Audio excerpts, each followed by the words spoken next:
Good afternoon, guys.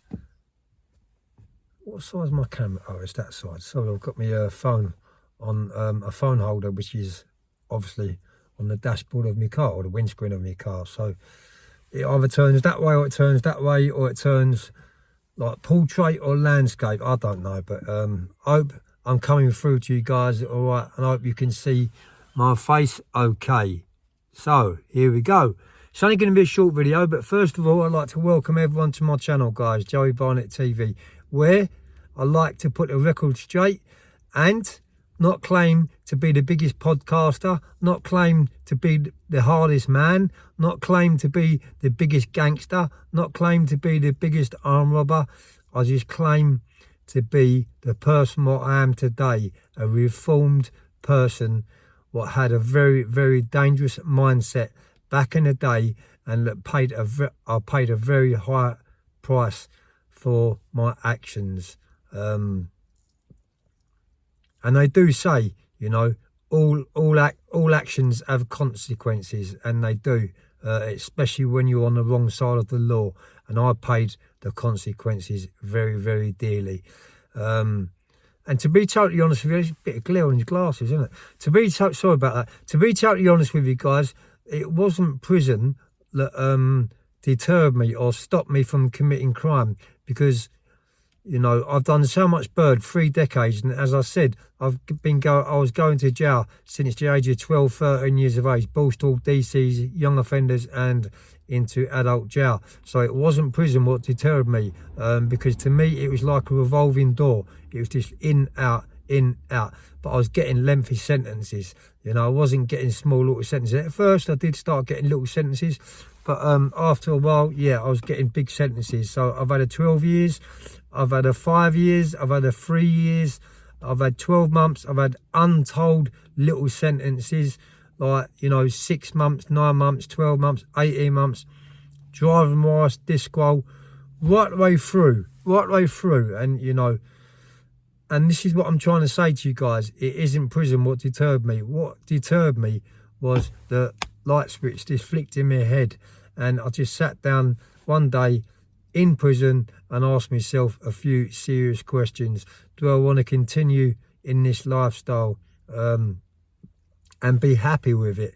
And the answer was no. I wasn't happy with my lifestyle. You know, I did calm down a little bit, because by the time I got to this stage, I was 42. So, but it took me a long time to for that button to click inside my head. But I'm so glad that it did click inside my head, because today I'm a reformed person. I'm making all my family proud. You know, I do my bit for society. I like to give back to society, because I know I took a lot out of it, and I put, you know, society through horrendous times when I was at it, me and my boys, when we was back in the day. So it's only rightly so that I give back. And that's why I don't like that's why I don't expect my YouTube to blow up. That's why I don't expect my YouTube to be paying me large amounts of money, because to me this is just a hobby to me. You know, I work for a living. As I said, I don't claim to be the best podcaster in any way, shape or form. I just want to get my story over to you guys, and to let everyone know that committing crimes and taking drugs is a mug's game. I was never the hardest man with the hands, although I could have a fight. Of course I could, and I did retaliate. Of course I did. I lost a few and I won a few. I probably won more than what I lost. But yeah, I've had my fair share of hidings. You know, I've had fractured skull, I've had a broken jaw, I had all my mouth wired up, I've been in intensive care. My family was there for me through thick and thin. You know, it was touch and go at one stage when I was in intensive care, whether I was going to live or I was going to die. I got hit around the head with a baseball bat from the side, fractured my skull in 3 different places, broke my jaw, and I was in a bad way for a good few months. So yeah, and I've also put guns in people's faces. So I've been on both sides of that coin, whatever you want to call it. I don't know the phrase for that, but yeah, I've took and I've give, and now all I want to do is be nice, be a nice person, and just, you know, as I keep saying, put the record straight. Look, committing crimes, taking drugs is not glamorous. It all ends in tears. It really does. Right, we're 5 minutes in.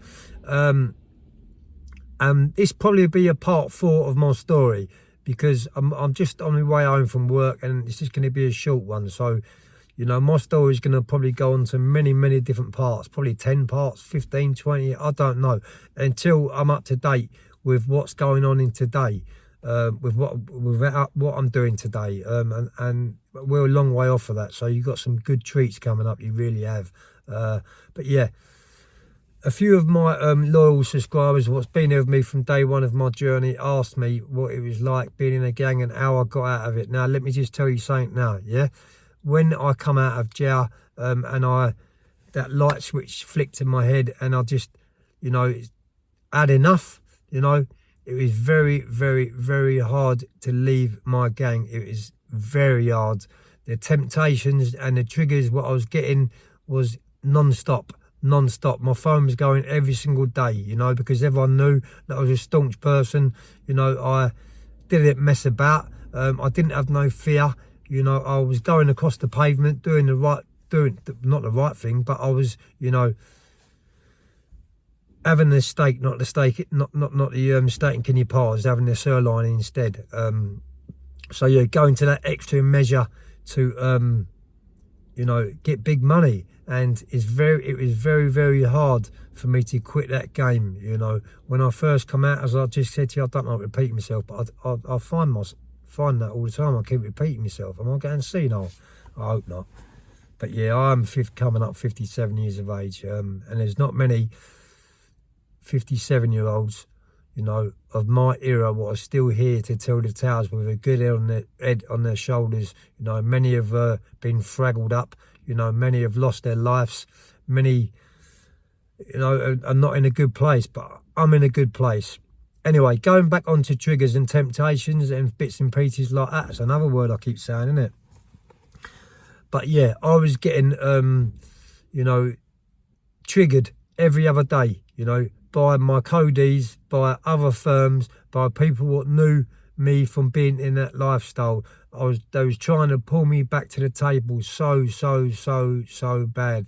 And that's what I'd done. I up camp because my mother and my father moved to West Sussex, Littlehampton, when I was only 15 years of age. So I've always been backwards and forwards from Littlehampton to South London, where I come from, Tooting and Streatham, where I was born in Ballinweir, brought up in, born in Tooting and raised in Streatham.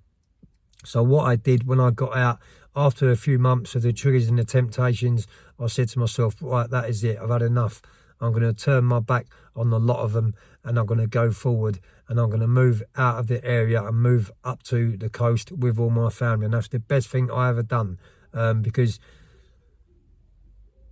where the boys from my manor and the boys knew me from when I was raised, they knew I was game. As I said to you, they knew, you know, the measures I'd go to nick a pound note. So the boys around this area where I am now, Littlehampton, all around West Sussex, they didn't look at me in that light, although they knew, and they still know my background. You know, they're working class. I don't mix with criminal people ever again. I don't mix with people that take drugs ever again. You know, I completely broke the cycle, and that was, you know, that I give myself a fighting chance.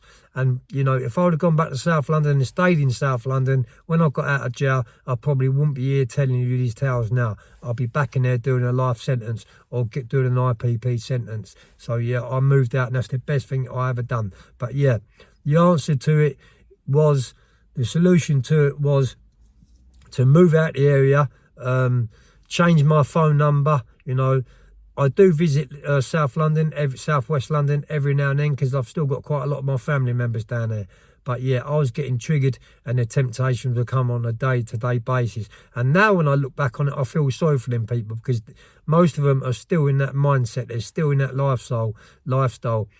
A few of my codees, they're still going across the pavement. They're still in that lifestyle, and they're not happy. They're not content, and I am, you know. And money, it's not all about money. You could be skint, but you could still be happy, and you could still be content. As long as your head's clear, that's all that matters, guys. Anyway, we're 10 minutes in now, and I'm going to pack up and go home, have a shower, have something to eat, and put my feet up. I'll be back at you again soon. Whatever you're doing, stay safe and have a great day, man. And thanks for subscribing and thanks for sharing. Peace.